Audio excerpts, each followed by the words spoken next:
Hey everybody, it's Party Elite, continuing our series of faction guides with the Rus, highlighting exactly how they stand out and some ways you can use those factors to your advantage. If you're interested in some of the other faction-specific videos I've put out, you can check out the playlist linked in the description down below. And if you'd like to see more Age of Empires 4 content on the channel, don't hesitate to let me know with a like and a comment down below. If you have a certain specific faction you'd like to see next, for example, let me know in the comments, and I'll take that into consideration.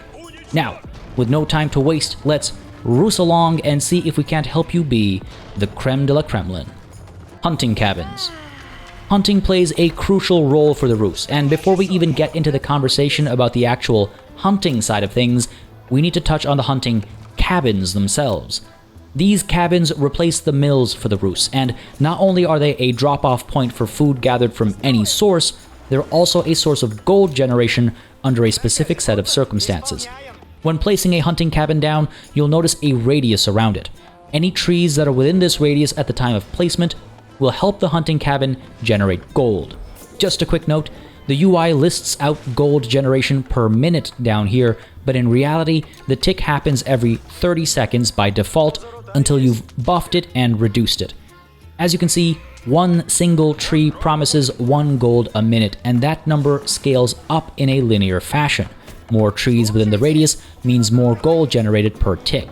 This means you'll want to try and place hunting cabins not just near a source of food like berry bushes, but within reach of as many trees as possible too. In fact, as the Rus, you might not need to rely on berry bushes at all, something we'll touch on in just a little bit, so you'll likely want to place the hunting cabins in a way that prioritizes proximity to trees rather than food. Eventually, in the later part of the early game, you'll want to establish more hunting cabins to ensure you don't need a gold mine until the late game. This reduces how many villagers, if any, need to work gold mines, which can help tremendously. Keep in mind that any trees count toward gold generation. It doesn't need to be cut down, it doesn't need to be within the radius of anything else, it just needs to be a tree in the radius of the hunting cabin, so don't just look at trees that you're about to chop. On which note, you should keep in mind that cutting the trees within the radius of a hunting cabin does not reduce its gold generation per minute. That per minute generation will continue at the rate based on the trees that were within the radius when the building was first placed. The only thing that will reduce this rate of gold generation is if the hunting cabin is destroyed and rebuilt after some of the trees in the radius have been cut down, or if hunting cabins share overlapping radiuses. That will also reduce the efficiency of these hunting cabins. So make sure that you spread your hunting cabins out, avoiding the efficiency reduction from overlapping radiuses, and make sure your enemies can't destroy hunting cabins that no longer have trees around them where they once did. Again, that gold per minute number is determined by the number of trees within the radius when the building is first placed, not by the current number of trees within the radius. Keep in mind also that you can absolutely sneak around the map and build these little cabins around forests that you might never actually cut down, far away from your base. They'll generate gold all the same, and your enemy might not know to look for them. Outside of gold generation and food drop-offs, hunting cabins can also be used to recruit scouts, and as the Rus, they can be extra valuable with how they handle bounties and carcasses. While hunting can be quite beneficial for any faction as a way to hold off the need for farms, saving a fair bit of wood spent in building them in the earliest stages of the game, hunting takes on an extra layer for the Rus. Each killed animal generates a bit of gold and adds that gold amount to your total bounty amount. It also adds that gold amount to your actual gold stash as well.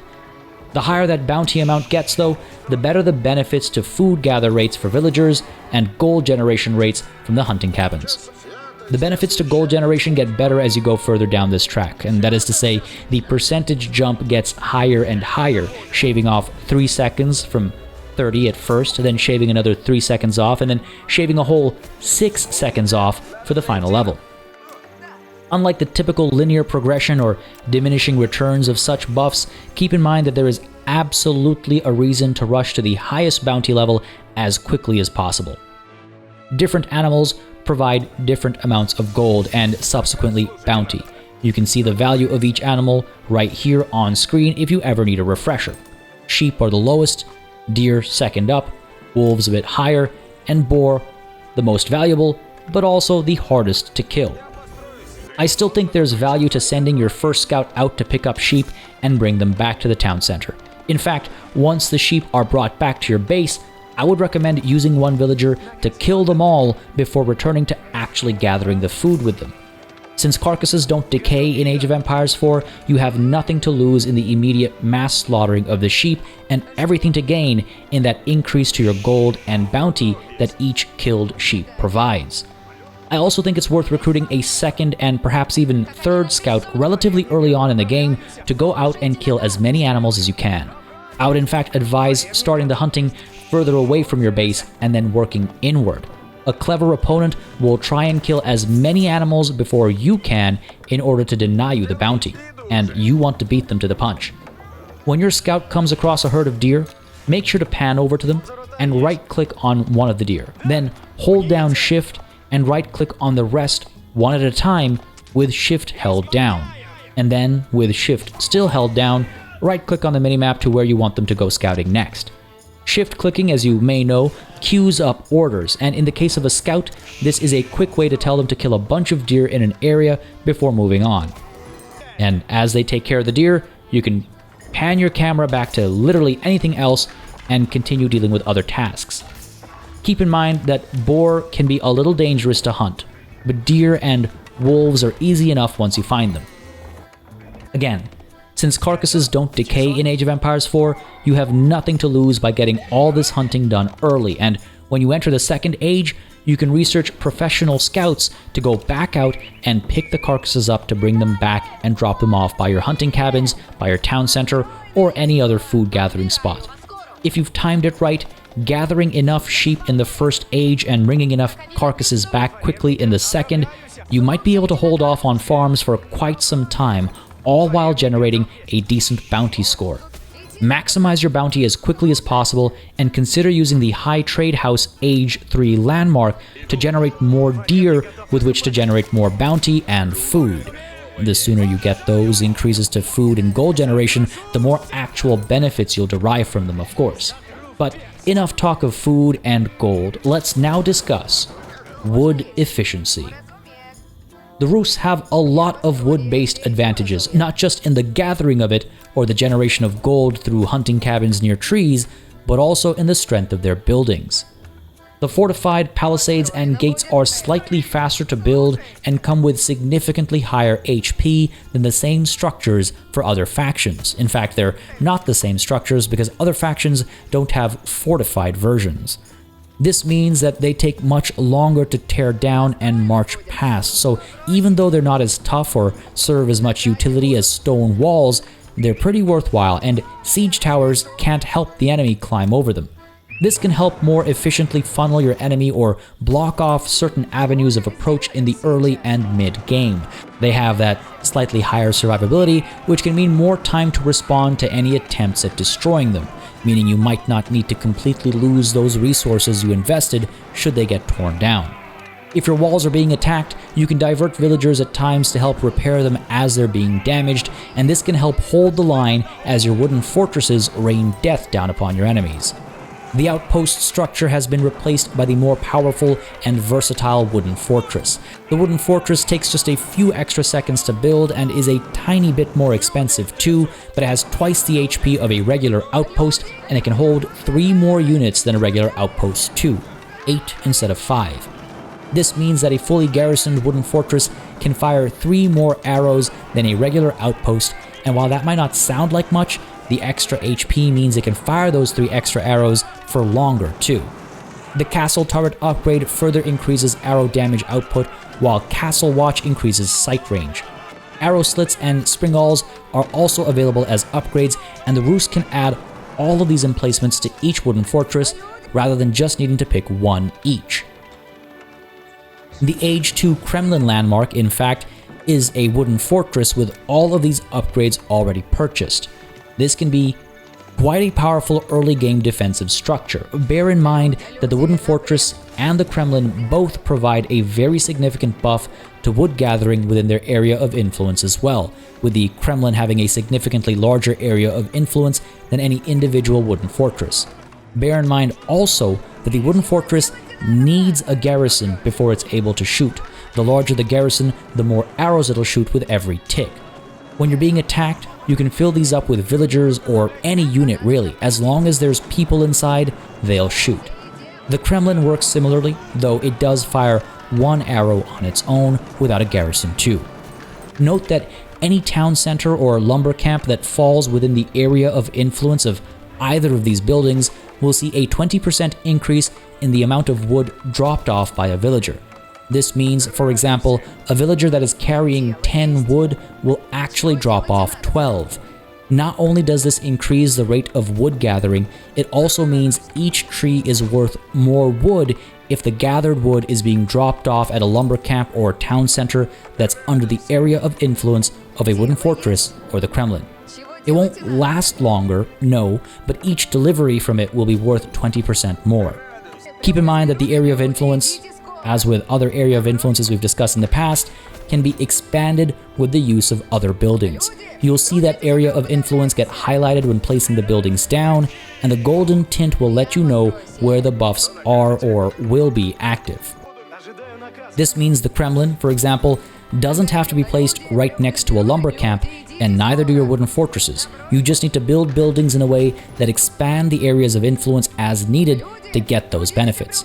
Building lumber camps one after the other, for example, to extend the reach of this area of influence is a great example. Warrior Monks.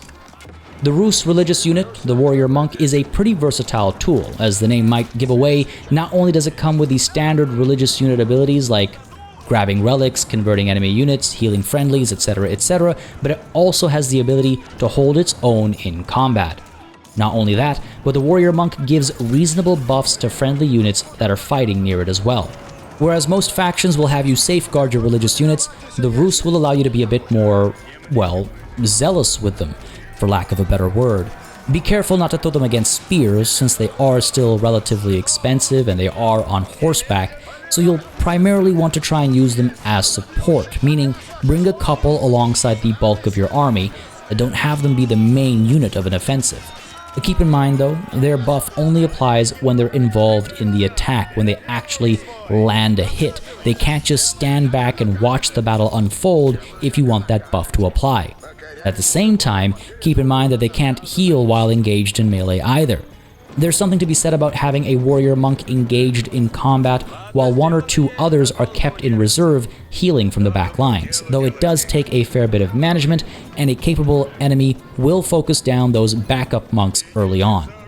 Another advantage of these horseback warrior monks includes grabbing distant relics and bringing them home, keeping them out of your opponent's reach. Relics can provide great resource generation benefits back at home, but they can also be used to convert enemy units.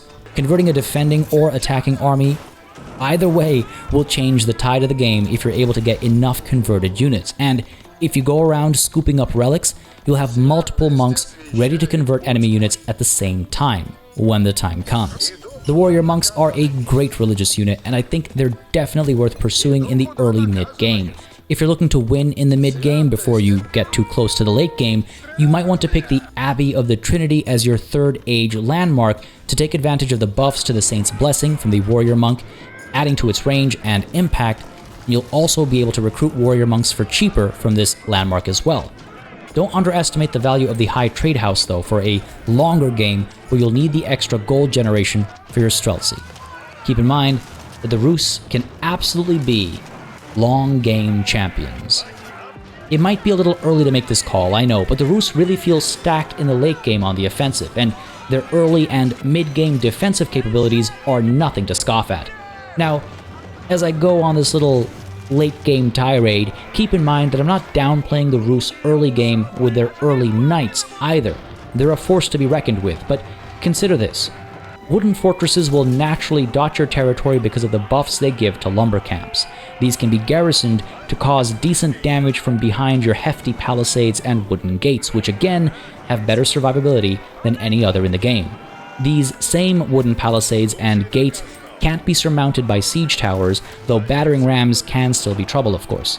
Nonetheless, this gives you a natural inclination towards defending your position with these souped-up outposts that can build multiple weapon emplacements too. Then there's the Kremlin landmark, which comes with these upgrades pre-built. Already, early in the game, you can get a hefty defensive structure to fend off any early harassment, and once those palisades are in place, that harassment needs to make a serious effort if it even wants to get past your door.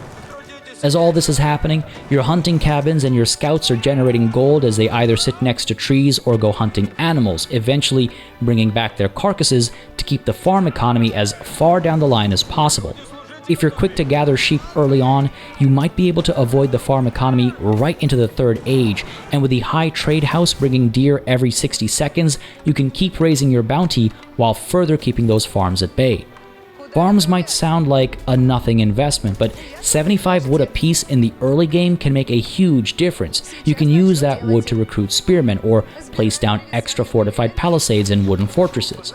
Meanwhile, as gold generation continues, you can use your early knights and warrior monks for some early harassment of your own. Age 2 for early knights, age 3 for warrior monks. You don't have to do much. Find poorly defended expansions or grab relics and bring them home to your monastery to generate even more gold. Get your high armory to enter the 4th Age, researching the unique siege crew training that lets you instantly set up and tear down mangonels and trebuchet, and research fine-tuned guns to make your bombards more effective if your opponent has stone walls going up. With all the gold you've been able to stockpile through hunting cabins and bounties, you can churn out these siege weapons like there's no tomorrow, all while grabbing the best ranged unit in the game, the Streltsy. A bunch of these gunners standing still and firing will do extra damage the longer they stay stationary, and if they've got some knights and a warrior monk ahead of them as interference, there's not much they can't tackle. This all sounds very idealistic, I know, but consider that you can save a ton of wood and spend it on defense, all while generating tons of gold without needing villagers to mine it, and you can see where I'm coming from. Place those hunting cabins appropriately, get those wooden fortresses down in optimal positions, chase bounties and relics as soon as you can, and you can build yourself a nice wooden fortress until you're ready to ride out with guns of all sizes. The Rus feel like they gather a lot of momentum, and when they hit the late game, the powder kegs go off. The Rus are a very fun faction to play right from the start. The concept of bounties makes them fresh, and the challenge of avoiding a farm economy for as long as possible comes with some great inherent benefits. Gold is so beneficial in the late game, and to have so many passive sources of it is just absolutely huge if you can stretch a game that far. On the topic of keeping the farm economy further away, don't underestimate the Rus fishing ships as well. Very efficient fishers, they don't actually have to return to the harbor to drop off their fish. So again, just another way to keep your villagers working on other aspects that aren't just gold and sometimes even food. As I said though, it's still early days, but strats are surely forming up now, and it's always interesting to see what folks are thinking. And if you've got any thoughts that you'd like to share, feel free to leave them in the comments down below. As always, if you want to see more content like this, make sure to leave a like down below as well, and subscribe to the channel. And also, as always, a massive thanks goes out to all of the channel members and patrons who've been supporting the channel on a monthly basis. Y'all keep us alive and running smoothly. And of course, a big ol' thanks goes out to each and every one of you for watching. Until next time, cheers.